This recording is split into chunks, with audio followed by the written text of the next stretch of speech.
Here are a couple answers to a couple stupid questions from white guys. Oh yeah.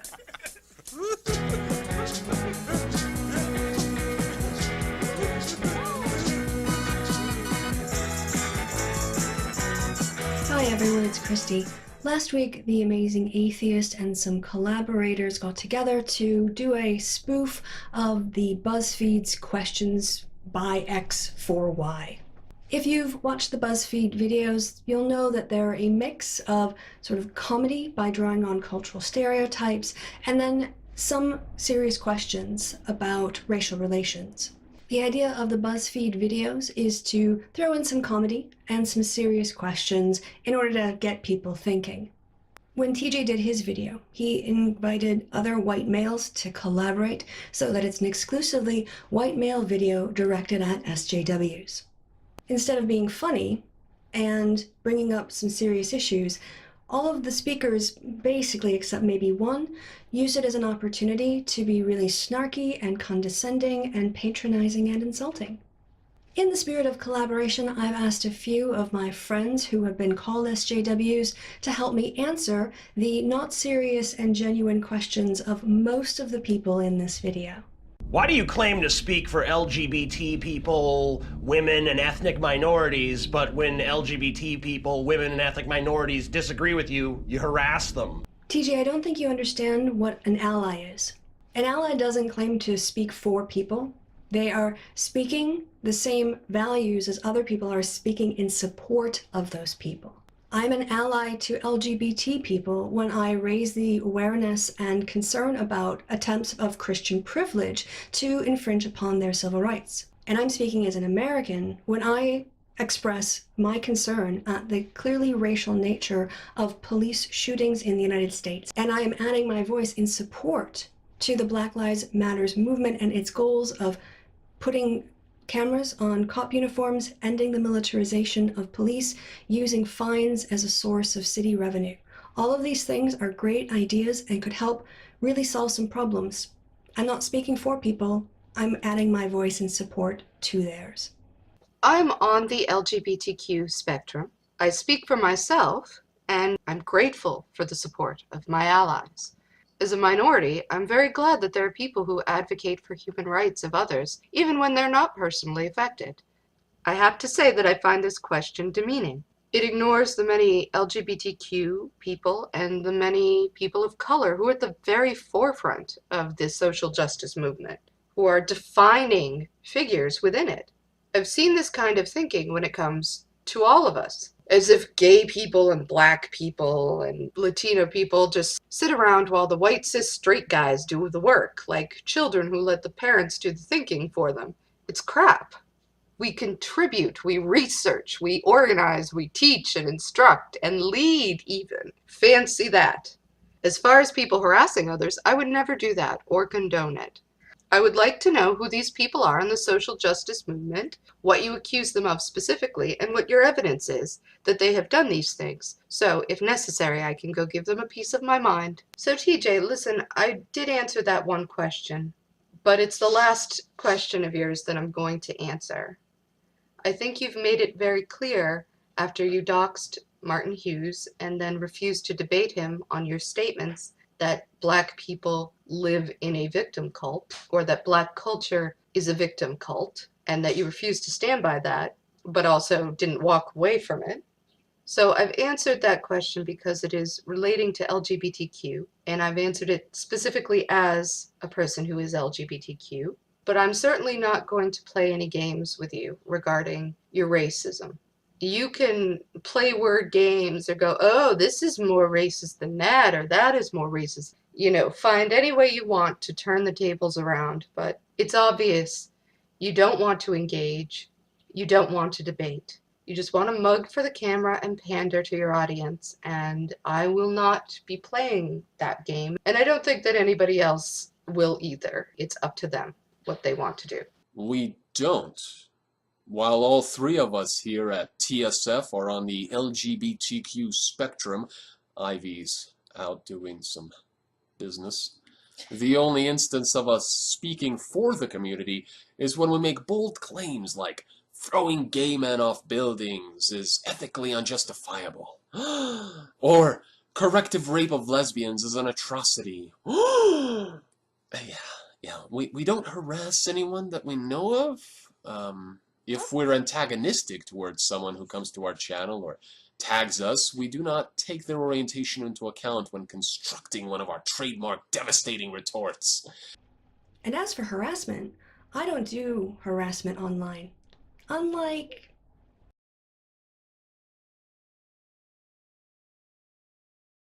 Well, you deserved it, so fuck you. I hope it happens again soon. I hope you fucking drown in rape semen, you ugly, mean-spirited cow. You're lucky it wasn't me. I'd have busted your fucking nose and raped you. Rape isn't fatal, so imagine my indignation when I saw a chat room called Rape Survivors. Is this supposed to impress me? Someone fucked you when you didn't want to be fucked and you're amazed you survived? Do you realize that your war on language through political correctness has made you bedfellows with true rape culture? In other words, Islam, the world's most misogynistic ideology. There are just so many fallacies. This is such a clear straw man. It's not even attempting to be an honest effort at presenting a critique. It's just propaganda. Another shot and a miss. We use our platform, such as it is, to promote ex-Muslims, along with their humanist criticisms of toxic ideologies. Maybe we need to have a social justice warrior or two on the show, because your own tribalistic ideology is clearly clouding your perceptions. Now, it's funny because this reminded me of a very similar argument from a movie called God's Not Dead, a subplot from a Christian fundamentalist film about a Muslim girl who wanted to convert to Christianity, and they ham-handedly tried to show that Christianity wasn't misogynistic and it was Islam that was, and they tried to further that point by having the Muslim teenager being beat the crap out of by her father for listening to a Christian song on her iPod. I find it a bit disingenuous when you use a subplot that's in a Christian fundamentalist movie as your argument. And you're skeptical atheists? Not to mention the political correctness thing. That was even an argument that was made by one of the Duck Dynasty guys in the movie, saying that he preys on his show because it's not politically correct war on Christian stuff. Do you want women to be equal, or do you want women to be a protected class? You can't have both. Now, Armored Skeptic, I don't know if you realize this, I don't think you do, but the word protected class actually has a specific meaning in law, and it's designed for those groups that are experiencing unequal treatment systematically. So actually the term protected class refers to the fact that people are equal, but institutionally they're not getting that fair treatment.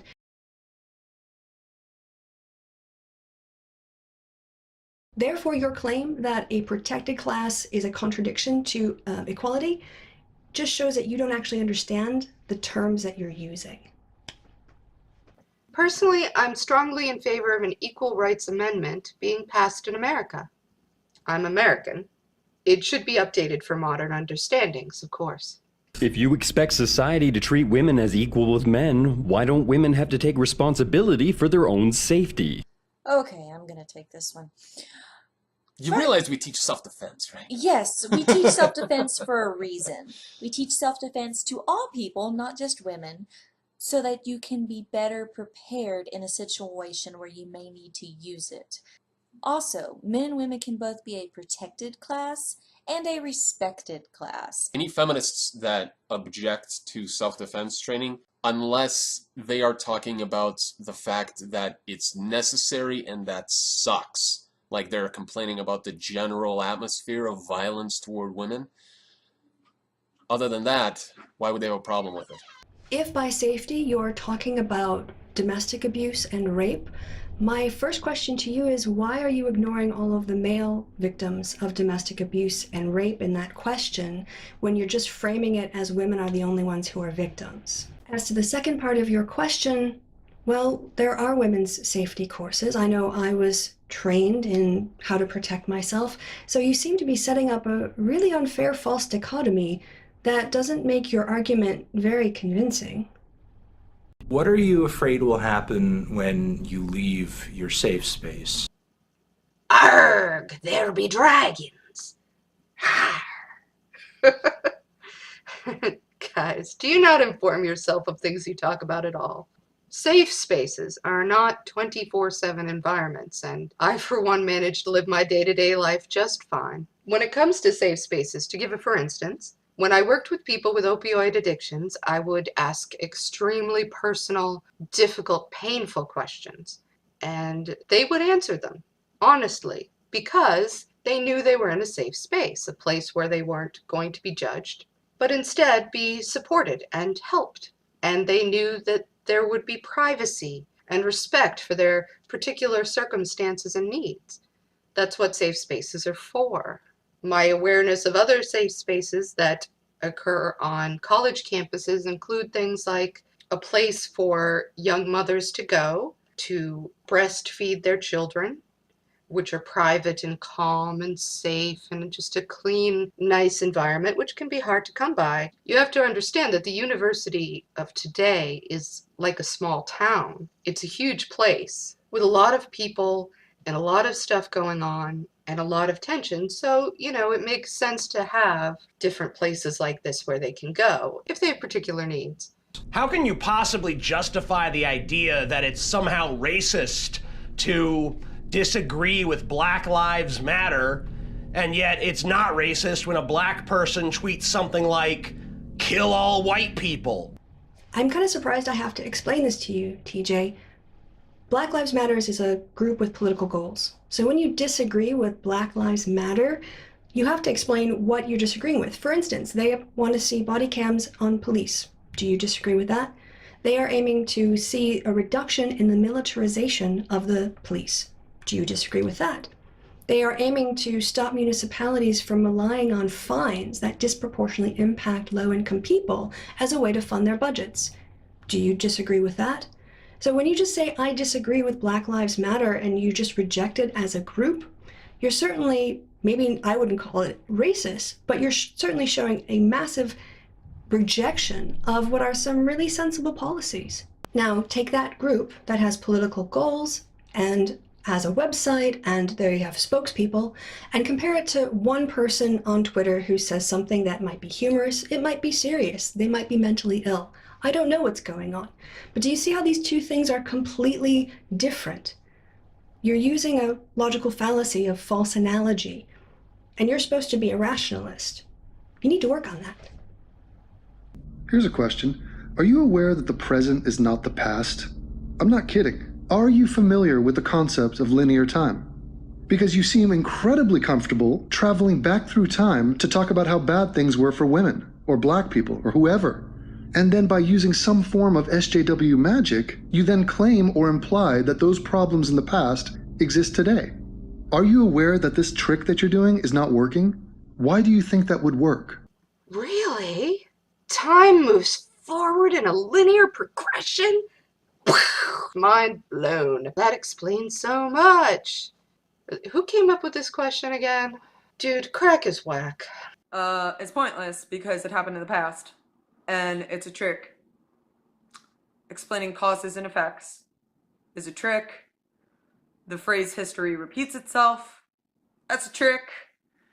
Howard Zinn trying to talk about events that happened in the past and how they correlate and how they evolve and how the nadir changes and why the state lines look the way they do. That's a trick. I'm sure Confucius would have said something very similar. All right, I'll just throw out all my history books now because I don't need to learn about anything about past events and how they've correlated to the problems that we have today and how the attitudes have evolved and changed and grown. God, history professors, you're doing it wrong. You've been teaching everybody wrong. Just, here's how you should teach the bombing of Hiroshima and Nagasaki, all right? Here's what we're gonna do. We're just gonna say it happened, and that's it.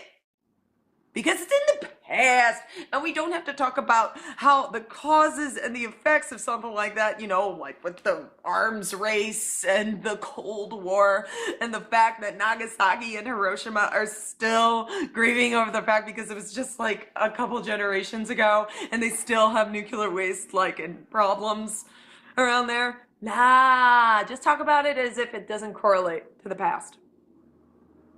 I would have heard that question when I was 14. In my freshman year. Why are we learning about the Roman Empire? Past is in the past. It's not the present. Bill and Ted have a better concept of history than you do. I take it you've never heard of the concept of path dependence. Path dependence is a concept used routinely by economists to account for the current situation based on decisions made in the past. Quick example. In the 80s, we had a rivalry between VHS and Betamax as formats for watching movies. Because of the decisions of video producers, sellers, and consumers, the market veered over toward preferring VHS. And as a consequence, Betamax died out and VHS won the day. People who came along after that decision started buying their videos didn't have a choice between Betamax and VHS because of decisions other people had made in the past. Clearly, if there are institutionalized practices in, say, the judicial system, where the people involved have norms about sentencing black men more harshly than white men and sentencing men more harshly than women, these practices are reproduced as new people come into that institution unless those practices are identified as problematic, solutions to them are found, and the culture is changed. That wasn't so hard, was it? Do you really think you can spend your entire life in a state of perpetual emotional immaturity? Do you actually imagine that you will be able to stretch out your adolescence for your entire existence?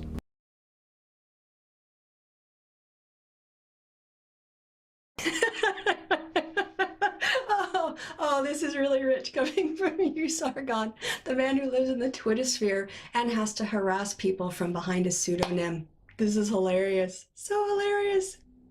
Okay, maybe I was too quick to judge number 6. This one is just as dumb, but twice as dickish. Congratulations. This is going to be a really long list. Yeah, I got this one. This one's all mine, baby. Okay, so we're immature, but That was Ivy. Ivy's back. There are 13% more women in college right now than men. So if the whole goal of feminism is equality, shouldn't we have some men-only scholarships in order to equal everything out? Are you talking about two-year colleges and four-year colleges? Are you including trade schools in terms of higher education or post-secondary education? Are you looking at it by degree scheme at all? Are you talking about the United States, Canada, Australia, Britain? Citation needed. Point 1, there are men-only scholarships.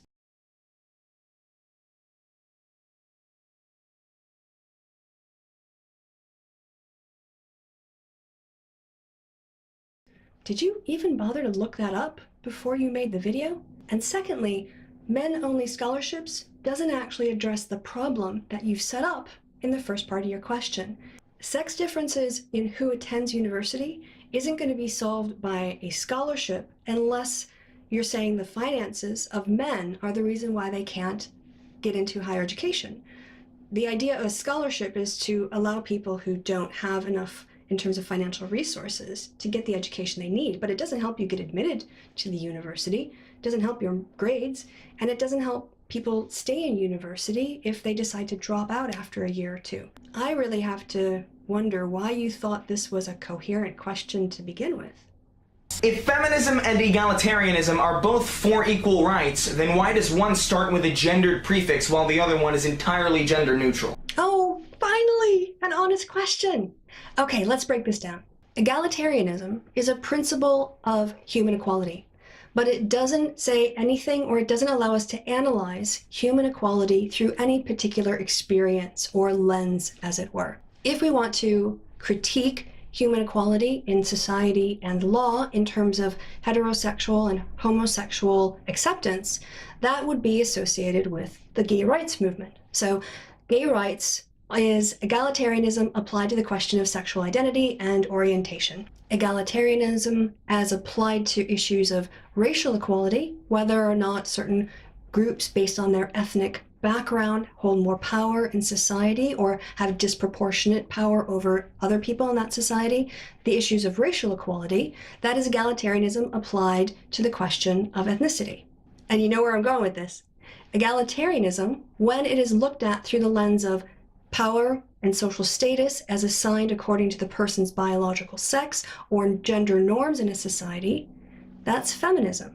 So feminism starts with the assumption that men and women are equal, and then evaluates societies to point out the ways in which we don't practice that equality. What do you hope to gain by bringing back racial segregation? What do you have to gain by bringing back racial segregation? The world. And the other half of a golden amulet. No! Speaking out against injustice is not trying to bring back racial segregation. And if that's what you think, and I don't think you think that because I know you being disingenuous. I like that in the first question you were really concerned about LGBT people, ethnic minorities, and women, and now you're not. Yes, asking and addressing injustice, asking for justice, racial segregation, there you go. We are completely against racial and indeed sexual segregation. Muslims, Jews, other people who segregate. Oh, those.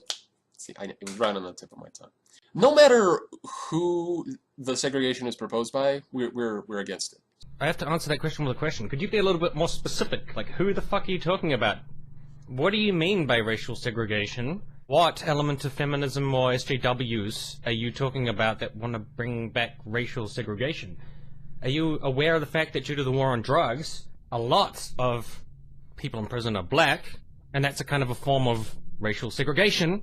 And from what I've seen, SJWs want to end that war on drugs, and they want to stop black people from filling up the prisons due to small-time drug offenses. And I actually think some of you guys who are on the straw man fest against SJWs would agree with that. So, alright, we agree. In that respect, we want to end racial segregation. When we talk about gentrification, that ends up pushing black people into ghettos or other neighborhoods, that's a form of racial segregation. And the SJWs are kind of against that. So, I mean, you're going to have to be a little bit more specific. I think this could be that weird argument they make where they say, when gentrification, for example, happens, fuck the black people, they can just go die in the gutter, who gives a shit? And if we have homeless people, I guess just, like, stick them in prison or some crap. And that's, like, their version of no segregation. No segregation is a world in which black people are free to be discriminated against. And with the drug war, I guess, even though you guys disagree with the drug war, I think, is fine. Like, there's no argument here. There's no substance. If you were going to ask a question like, why do you want to bring back racial segregation? Say who wants to bring back racial segregation, because you're just talking to your fucking echo chamber crowd. What does that look like? What racial segregation? And who are you asking? Who? Who are you talking to?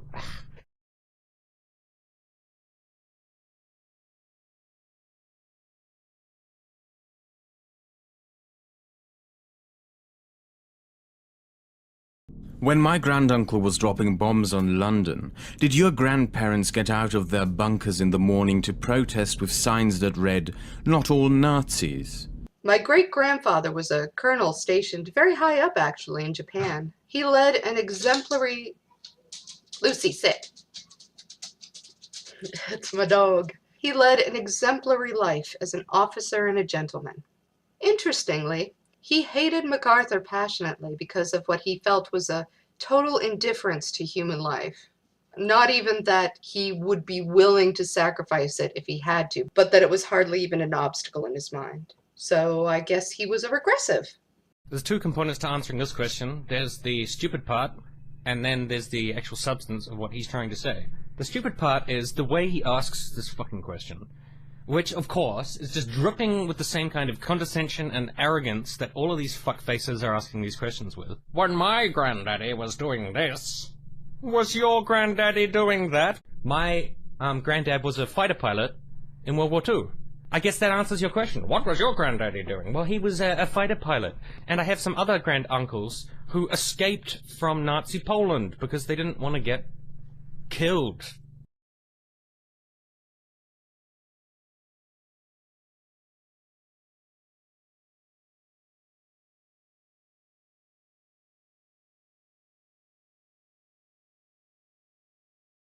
The substance of this is a direct comparison of Islam to Nazism. And I think there's a certain argument to be made that ideas in the Quran and ideas of Islam obviously are misogynistic and backwards and wrong, anti-scientific, anti-woman, and they are oppressive, and that's why I think it's bullshit, and I'm not religious, and I don't believe in Islam, and I think it's obviously wrong.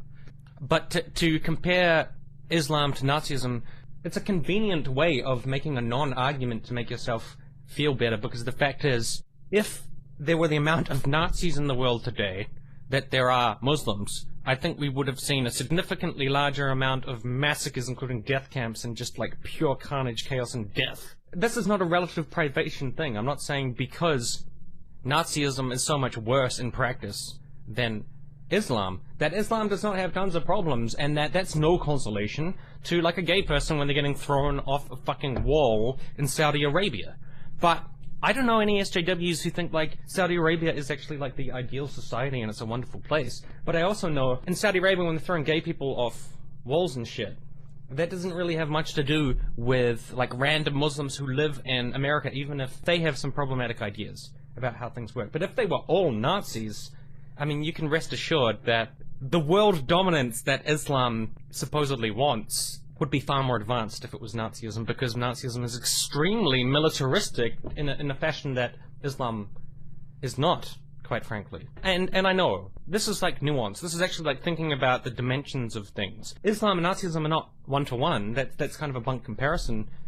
But I mean, there's certain elements of each which are problematic, to use like a feminist phrase there. And because I'm willing to say that kind of nuance, that parts overlap and then parts don't, and that it would be worse for the world if Nazism was as prominent as Islam, that means I think Islam is perfect. And there's no problems with Islam. I think it's fantastic, and I think when they throw gay people off buildings, great, that's really good. And I love it when they fucking whip women and shit, and I love it when they get forced to wear the burqa. And you know what? I think, the Armenian genocide, it was just chuckles. It was fantastic. No. This is a symptom of the stupidity of YouTube and internet-based thinking, where you cannot think about, the multiple levels and details of things. Because, honestly, you're too emotional. You're too batshit about this. You can't think like, okay, there's actually like different tiers of information here. Nazism is not exactly the same as Islam, but there are problematic overlapping elements to it. This is not a controversial statement. This is not apology. This is a fucking fact.